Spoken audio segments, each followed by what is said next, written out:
Good morning, friends. My name is Drishti Gogoi, and today I am going to discuss about the character sketch of Eben Cabot. Eben Cabot is a character from the play Desire Under the Elms, which is written by Eugene O'Neill. The play Desire Under the Elms is centered around the ownership of the farmhouse.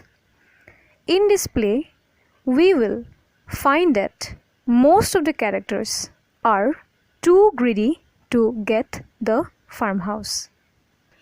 Eben is the protagonist of the play Desire Under the Elms.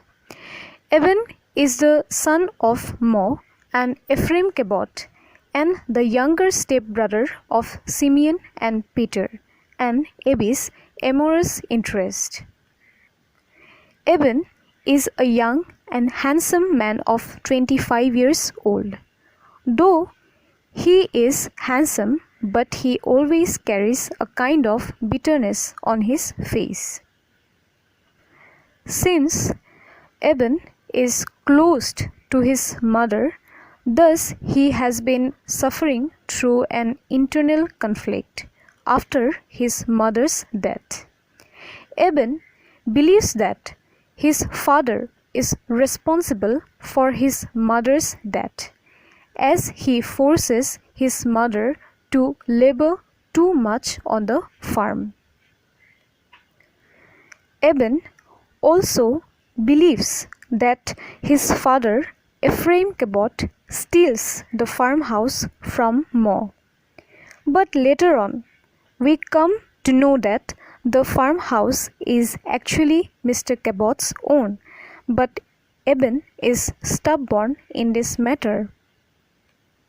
Since Eben believes that the farm is of his mother's, thus he considers himself the inheritor of the farm and wants to take over the farm from Mr. Cabot.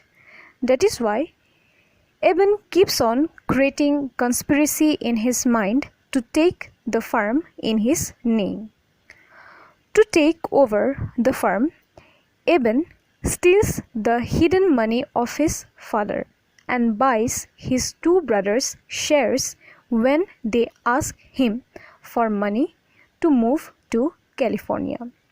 He feels that this is a step towards his revenge and taking the ownership of the farm.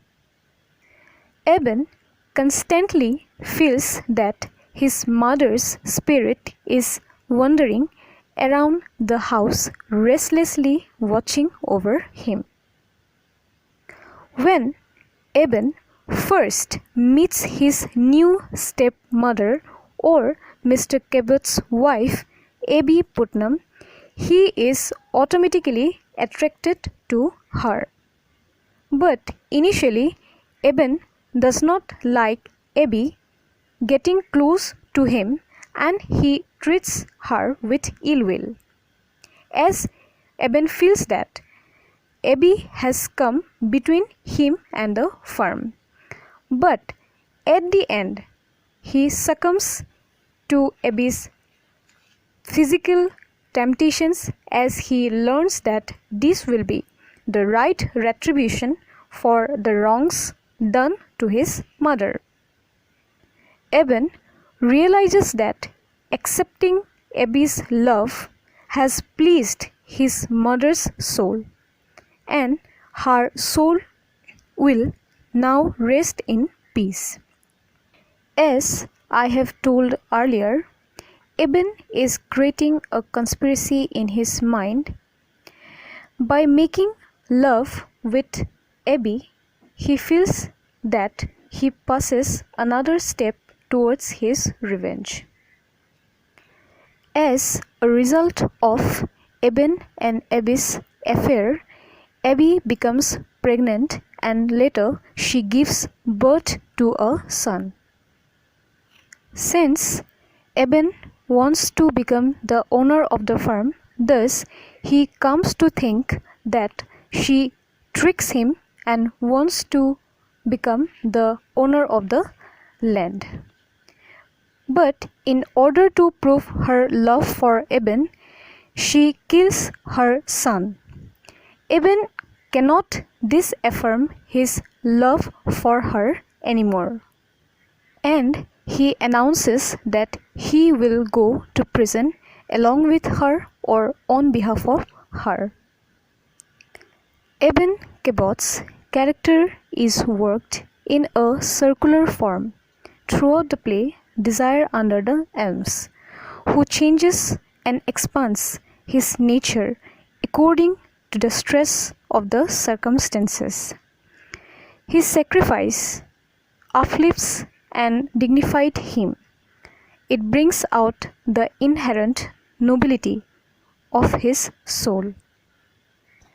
If we do a deeper analysis, here we find that the influence of the Oedipus complex, first between Eben and his mother, Mo, and later between his and his stepmother, Abby Putnam, as Eben wants Abby both sexually and as a mother.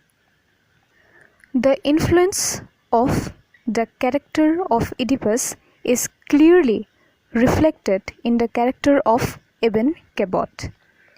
This is how O'Neill has managed to give extraordinary nature to the character of Eben Cabot. At last, I would like to conclude the discussion with a remark of Abby Putnam on Eben, that Eben is the death speed and image of Ephraim Cabot. Since Eben loves his mother more than his father, thus he does not portray his father's personality. He is just like his mother, or we can say he is the shadow of his mother, who could not do anything during the life of mother, but after the absence of his mother, he went to the every possible extent for the peace of his mother's soul. So that's all I want to say about the character of Eben Cabot. Thank you.